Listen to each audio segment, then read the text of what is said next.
দীর্ঘদিন বন্ধ থাকার পরে ঠাকুরগাঁয়ে স্বাভাবিক হয়েছে থানার কার্যক্রম।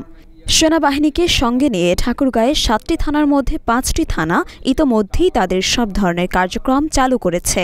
শুক্রবার বিকেল ৩টার দিকে ঠাকুরগাঁও বালিয়াডাঙ্গি থানায় গিয়ে দেখা যায় সেনাবাহিনীর সঙ্গে পুলিশ সদস্যরাও থানার মধ্যে অবস্থান করছেন।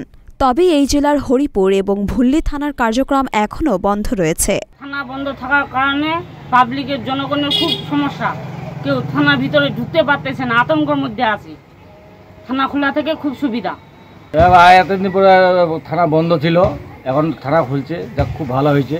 এদিন থানায় অভিযোগ করতে আসা মোহাম্মদ মোখলিসুর নামে এক ভুক্তভোগী বলেন, দীর্ঘদিন থানার কার্যক্রম বন্ধ থাকায় আমরা বিভিন্ন ধরনের সমস্যায় পড়েছি।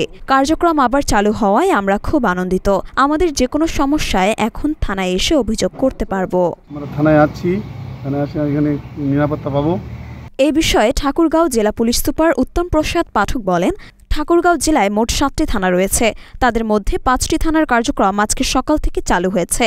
বাকি 2টো থানার কার্যক্রম দ্রুতই চালু করা হবে। আমাদের কাজ মানুষের সেবা দেওয়া। আমরা চাই খুব দ্রুতই যেন আমরা সবাইকে সঠিক সেবা দিতে পারি। আজকে আমরা এই ঠাকুরগাঁও জেলার বালিয়াডাঙ্গি থানায় আমাদের সহযোগিতা করার জন্য আমাদের দেশপ্রেমী সেনাবাহিনী তারা আমাদের পাশে এসে দাঁড়িয়েছেন। ওনারা আমাদের সাথে কাজ করছেন। আমরা আমাদের কার্যক্রম শুরু করেছি মাননীয় আইজিপি স্যারের নির্দেশনায়।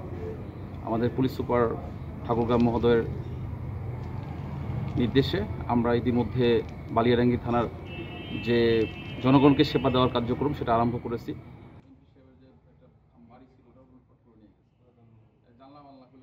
মরিয়ম মিম, ঢাকা পোস্ট।